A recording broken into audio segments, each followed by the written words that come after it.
আজকে আমি আপনাদের এই ভিডিওর মাধ্যমে দেখাবো যে কিভাবে আপনার টিকটক আইডি কিভাবে ডিলিট করবেন। তার জন্য আপনাদের সবার প্রথমে আপনাদের মোবাইলের যে টিকটকের অ্যাপটি রয়েছে ওটাকে ওপেন করে নিন। আমি টিকটকের অ্যাপটিকে ওপেন করছি।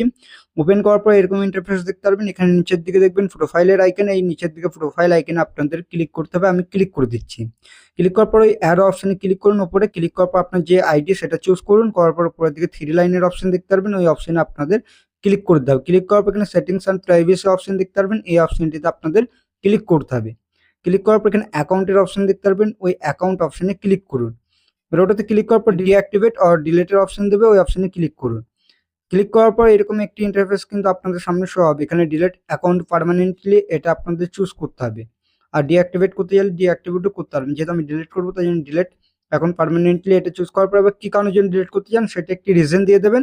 আর না দিতে চাইলে উপরের দিকে স্কিপও করতে পারেন। যেহেতু আমি একটি রিজন দিয়ে দিচ্ছি, আপনাদের যে কোনো কারণ হতে পারে সেটা দেওয়ার পর এখানে কন্টিনিউ অপশনে ক্লিক করে দিন। আমি এখানে দিয়ে দিলাম। দেওয়ার পর এখানে কি করব, সিম্পল কাজ। এখানে আপনার মাত্র 2 মিনিটে বা 1 থেকে 1.5 মিনিটের মধ্যে কাজটি করতে পারবেন। এখান থেকে আপনার যদি কোনো কিছু ডাউনলোড করতে চান করতে পারেন, নাহলে বা টিক চিহ্নে ক্লিক করার পর এখানে কন্টিনিউ করে দিন। এবার এটা হয়ে যাওয়ার পর দেখবেন এরকম ইন্টারফেস শো করবে। এখানে আপনার কন্টিনিউ অপশনে ক্লিক করে দেবেন। কন্টিনিউ অপশনে ক্লিক করার পর এবার কোনো মোবাইল নাম্বার যে থাকে বা আপনাদের ইমেল আইডি থাকে সেটার মধ্যে কোড যাবে। কোডটি দেওয়ার পর এখানে ডিলিট অ্যাকাউন্টে ক্লিক করবেন, তাহলে ডিলিট